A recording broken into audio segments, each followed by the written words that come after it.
Welcome to Bottles and Bites Without Borders, where every sip and every bite tell a story. Rob is your host. Each week, he will take you on a delicious journey, from vineyard tales and distillery secrets to culinary traditions. So, grab a favorite drink, a plate of something tasty, and join us for another adventure with Bottles and Bites. Hey everyone, welcome back to the podcast. Thanks for stopping in for another episode of Bottles and Bites Without Borders. I am your host, Rob, and today we're uncorking Italy. We're starting this 5-part series, and we're just going through and talking about the wine regions of Italy that I love. We're trying to compact this into 5 episodes, but we're going to hit some highlights. We're also going to cover some areas that you may not be familiar with in Italy that's making some great wines. So this is episode 1. We're kicking it off with what I think is the heart of Italian wine. When we think wine from Italy, you got to go to Tuscany first. And that's where we're starting in this series for episode 1. And Tuscany, when you're looking at the boot of Italy, is kind of in this northern central, kind of the central north part of Italy. And Tuscany has just a very long, rich, just very historical history to it. I mean, it's a region that's dominated by hills and valleys, with vineyards perched on slopes that soak up the sun by day and that cool air by night. So that diurnal shift with, limestone-rich soils, this is the big reason why Sangiovese thrives here. It's a grape with complexity, acidity, and elegance. And I just said Sangiovese. That's the dominant grape in this region. And what is Sangiovese? If you've not heard this name for grape before, you've just heard of Tuscany, and maybe you've heard of regions like Chianti Classico, Brunello, Vino Nobile de Montalcino. These will be regions that we talk about. But in all of these regions, the dominant grape being used to make these wines is Sangiovese. And Sangiovese is this red wine grape variety. It's, like I said, planted, just widely planted in this part of Italy. I mean, that's what it's known for. And it's known for, high acidity. It's got great tannins. It produces wines with, these cherry notes, these plum notes, these earthy notes. You might get a little cedar. It's just a beautiful wine. And I'll tell you, it's mine and my wife's, our favorite grape to drink wine from. I mean, we absolutely love Sangiovese. So I'm excited to start with it as episode 1 in our 5-part series of Uncorking Italy. So I think, if you go to Tuscany, you're going to start drinking wine from Tuscany. I think the common place to go, where you would start, I think most people would start, it's where I started, would be Chianti Classico. And I would say, that's the king of this region. I mean, it really is a region that produces some fantastic wines, high quality, but I mean, at a price that you just can't believe. I mean, some fantastic pricing for Chianti Classico specifically, and Chianti Classico Reservas. Now, Chianti kind of had this, really, this kind of a roller coaster ride where it did really well for a while, and then it kind of, dove down and was at the bottom for a while. And that may be when you remember seeing Chianti in this bottle that was wrapped in straw kind of in the 70s to 80s, where it kind of lost its luster of being this, high-end, world-renowned kind of wine-producing region. It really did lose that. I think the region, they got into the volume game over the quality game, and they suffered quite a bit. But since the early 90s, up to present, I mean, they have really reinvested into quality and making wines that are just beautiful, that are structured well, that are balanced well. They're food friendly. They're deeply expressive of the place they come from. And by law, they have to have, that's why I said it's the dominant grape, they have to have at least 80% Sangiovese. But many of the top examples, they are 100% Sangiovese. So Chianti Classico would be the first region we start in, and it's been around very, very long time, but got its DOCG status in 1984. And DOCG is just this I can't say it in Italian, but it's a guarantee of quality, if you will. There's a DOC, and that's just for quality, and there's a DOCG, which throws that G on there for guaranteed. I don't know how they guarantee it, but they do. I'll tell you what, I've not been disappointed very much when I've had a Chianti Classico. So it got its DOCG in 1984, and this is where it was coming out of that, the straw-wrapped wicker kind of bottle that it was doing, and really has, just flourished and done well. Now, the region itself is between the major cities of Florence and Siena, and there's a lot of history there.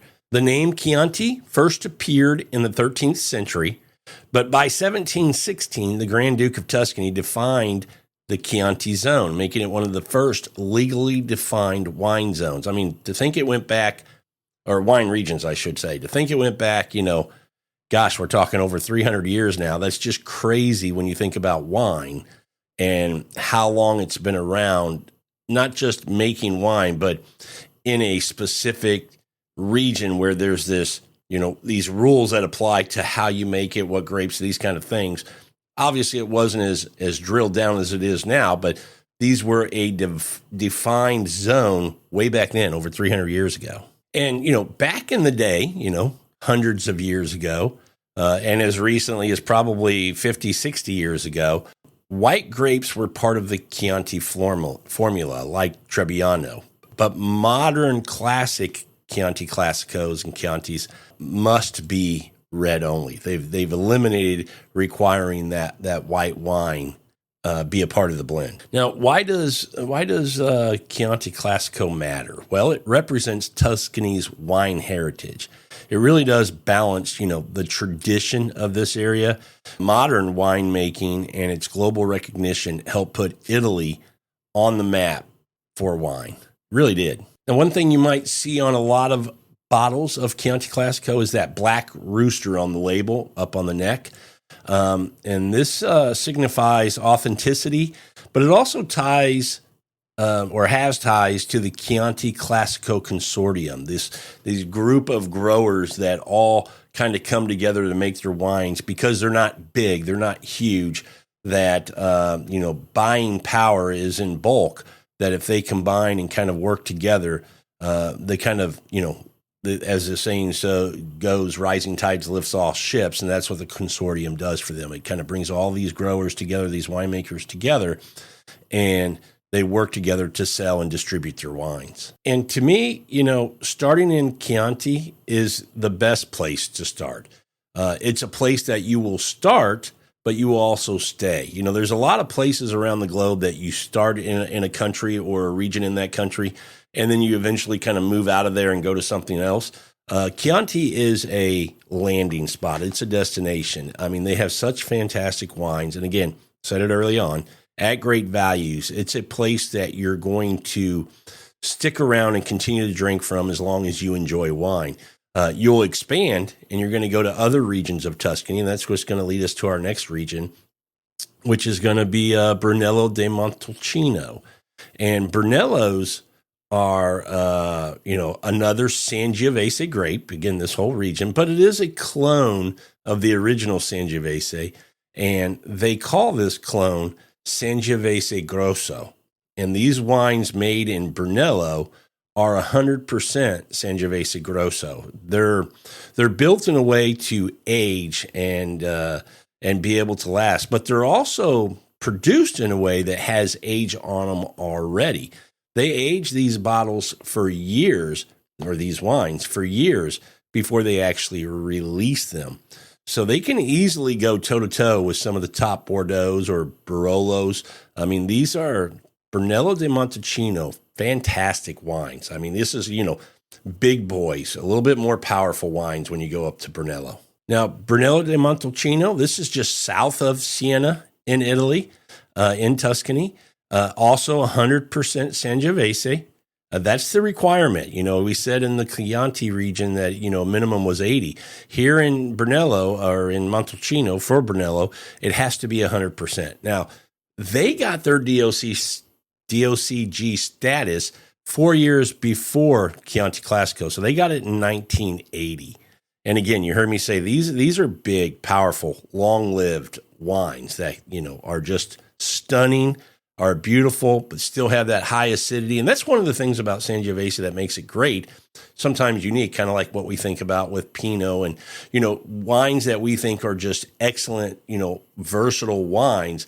It's the acidity in these wines. And Sangiovese has that characteristic of high acidity as well, with this power, this depth, these tannins.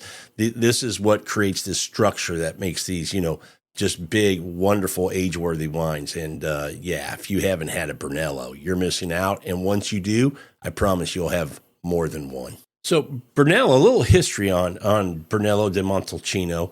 This is what a lot of people will consider the birth of a legend. It was created by Clemente Santi and his grandson Ferruccio. I don't know how I'm butchering it. Excuse me, Ferruccio Biondi Santi. And if you know the name Biondi Santi, it's huge when you talk about Brunellos, because they make some fantastic wine still to this day. But they created this region, Brunello di Montalcino, this grape in this region in the 19th century. And, being a clone of Sangiovese, now called Brunello or Sangiovese Grosso, it had its own kind of distinct characteristics, as we've talked about. Again, it first became a DOCG in 1980. And this is where it gets kind of cool when you heard me say earlier about the aging requirements of these wines before they even get released. So it's got to be aged a minimum of 5 years before it's released. And 2 of those years have to be in oak. Doesn't have to be in new oak, doesn't have to be in, it can be in neutral oak, but it has to be in oak. And this is where, the winemaker would come in and impart their skills to give us what we get in the bottle, of how much influence they want from the oak. Now, one thing I love about Sangiovese wines in Tuscany, and a lot of the regions, they don't impart a lot of oak into their wines. And I absolutely love that. They let the fruit speak for itself, because they do a great job doing it. I mean, the fruit is what make these wines so beautiful. And the winemakers are, they hold back enough to let this happen, let the fruit speak for itself, not trying to do too much to it, enough to round it out and give it some, structure, add a little structure or something like that. But yeah, not too much. And, these kind of aging requirements before release, so you're already buying wine that's aged, so to speak, when these are put out on the market. It's one of the things that make it one of Italy's most structured and age-worthy wines, and in demand. People are always looking for Brunello di Montalcino. I mean, it's really thought to be a luxurious wine, and became a benchmark for Italian fine wine, if you will. This is one of the standards of a fine wine from Italy, whatever fine wine means. Now we're going to move to our next region, and this region kind of sits between Brunello di Montalcino and Chianti Classico. And, this is going to be Vino Nobile di Montepulciano, where this is, a very elegant wine. It's very approachable. Sometimes, I would say a lot of times, overlooked. And maybe that's not a fair description, overlooked. It's under-distributed. That might be a way to say it. It is overlooked because when people do see it, they don't know what it is.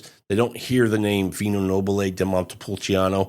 I mean, just try to say that, right? If you haven't said it very often, it can be tough to say. It could be hard to read. And, seeing this in a wine shop, labels matter. We always hear that. They may go, no, don't even know what that could be, so I'm going to pass. Well, it's actually another great wine in Tuscany's, more traditional side with Sangiovese.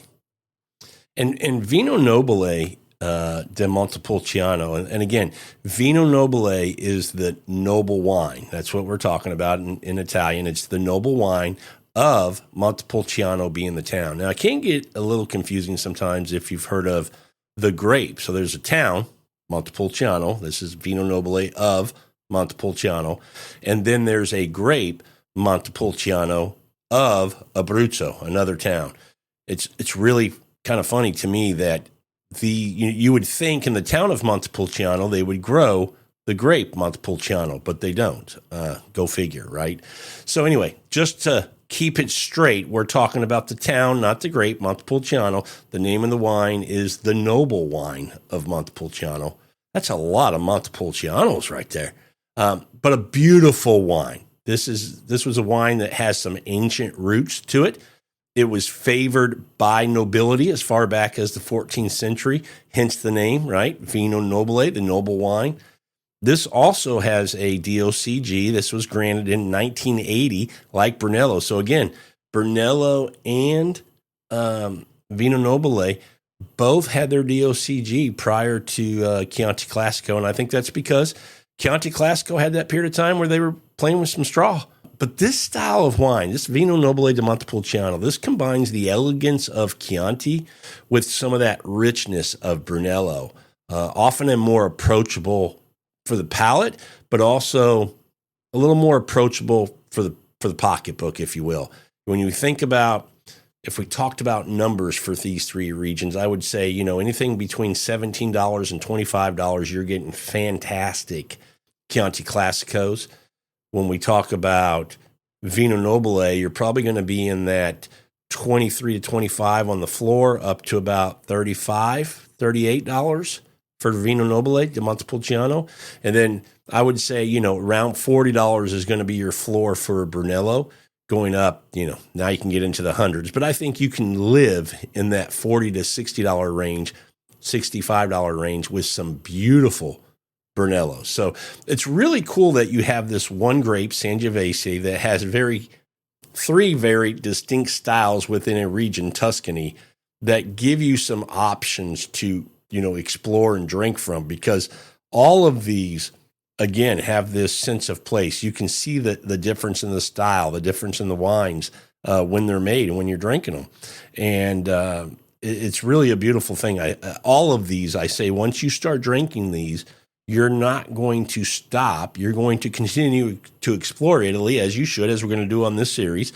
But you're going to continue to periodically come back and drink wines from all of these regions because they're fantastic. So Vino Nobile, while it's not internationally celebrated like Brunello, it's still a regal and balanced expression of Sangiovese that, it really helps solidify Tuscany's reputation for high quality wines. It really does. It's a player in that world. So those are going to be the three big red wine regions of Italy related to the indigenous grape Sangiovese. There is another region that is that, rebellion in a bottle, if you will. This is the region that produces Super Tuscans. Super Tuscan wines, these are some of Italy's most iconic wines. Their origin story isn't centuries old, but rather rooted in the last, late 20th century, born out of frustration with Italy's rigid wine laws. Here's a little breakdown on kind of, what I think is their fascinating history. So in the 1960s and 70s, Italian wine was governed by the DOC. And again, I'm not even going to try to say it, but it's the area of control, say it like that. And they enforced strict rules on which grapes could be used, where they could be grown, and how wines were made from these grapes. In Tuscany, this meant Sangiovese was king.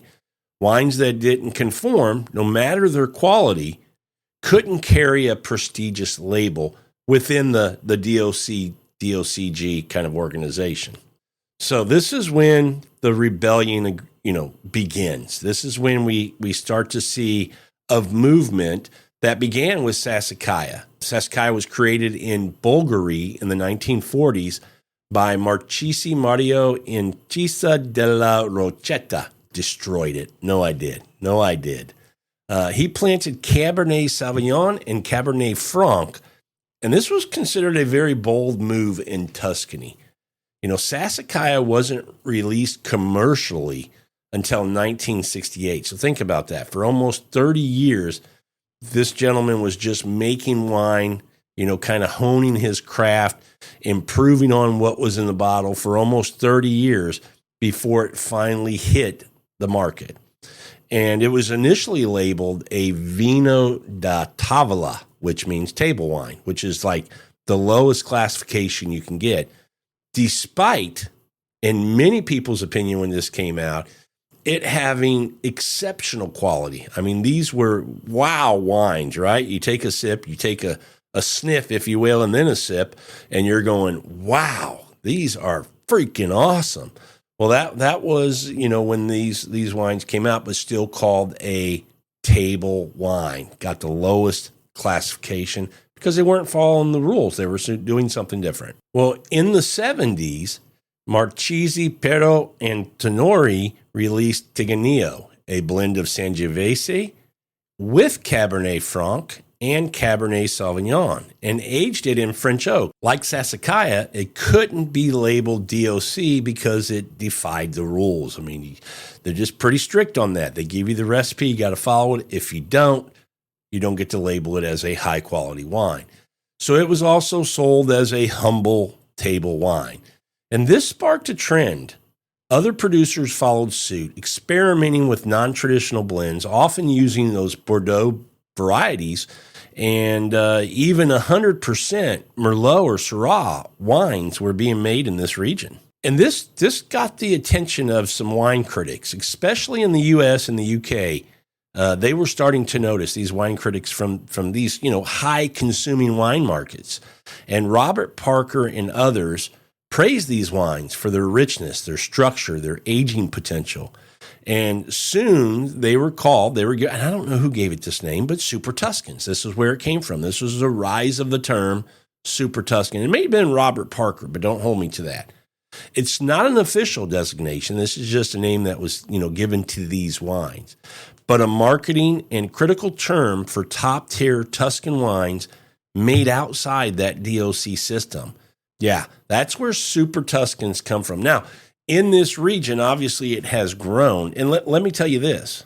By the 1990s, the Italian government responded with this new classification, IGT, which was this,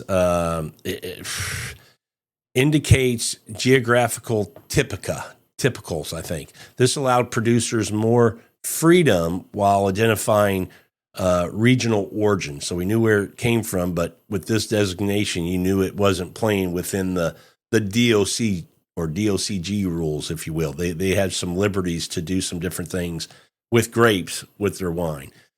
And eventually, Sassicaia got its own DOC in Bolgheri. That was a few years later. And the quality, everything about what they were doing just kind of demanded that they have a DOC, and they eventually got that. But let me just tell you quickly, if you're not familiar with Super Tuscans, beautiful wines. I mean, some of the best wines made in the world. And I'll give you a few names of some of the high-end wines, Sassicaia being the first one, right? This is the original. And this is San Guido. And then we have Tigannillo from Antinori. We have Solia from Antinori. We have Ornelia from Del Ornelia. And I'm butchering. Man, I just hate that I can't pronounce words very well.